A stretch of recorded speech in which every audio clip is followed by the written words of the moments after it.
एक समय की बात है। एक गांव में एक किसान और उसका बेटा रहता था। किसान बहुत बुढ़ा हो गया था। अब वो खेत में काम नहीं कर सकता था। वो अपना पूरा दिन बरामदे में बैठे बैठे बिताता था। अब उसका लड़का खेत में काम करता था।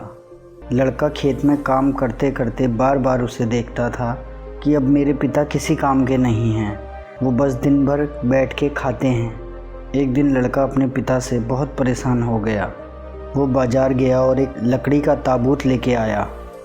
ताबूत को खींचते खींचते वो बरामदे तक ले गया और फिर लड़का अपने पिता से बोला, आप दिन भर बस बैठे रहते हैं, कुछ काम नहीं करते हैं। इससे बढ़िया तो ये है कि आप इस ताबूत में घुस जाओ। बूढ़ा आदमी बिना कुछ बोले उस ताबूत में बैठ गया और ताबूत को बंद कर दिया। फिर लड़का ताबूत को खींच के बरामदे से खेत तक ले गया। खेत से नीचे बहुत गहरी खाई थी।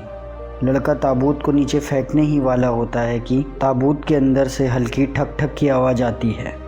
लड़का ताबूत को खोलता है। उसके पिता ताबूत के अंदर बड़े आराम से लेटे होते हैं। बूढ़ा आदमी अपने बेटे को देखता है और बोलता है कि मुझे पता है तुम मुझे खाई में फेंकने वाले हो। तुम ऐसा करो, इससे पहले मैं तुम्हें एक सुझाव देना चाहता हूँ। ये सुन के लड़का बोला, क्या सुझाव?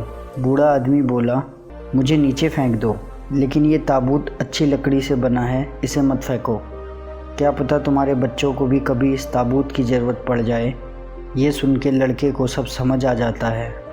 उसकी आंखों से आंसू निकल आते हैं। वो अपने पिता को बाहर निकालता है और उनके पाँव में सर रख कर रोने लगता है और माफ़ी मांगता है। बुढ़ापा एक कड़वा सत्य है।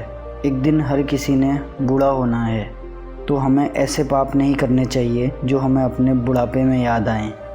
सबके साथ समान बर्ताव करो। जिससे तुम्हें फ़ायदा हो रहा है उससे भी, और जिससे तुम्हें कुछ फ़ायदा नहीं हो रहा है उससे भी। अगर इस कहानी से आपको कुछ सीखने को मिला तो वीडियो को लाइक और चैनल को सब्सक्राइब ज़रूर करें। Till then keep learning.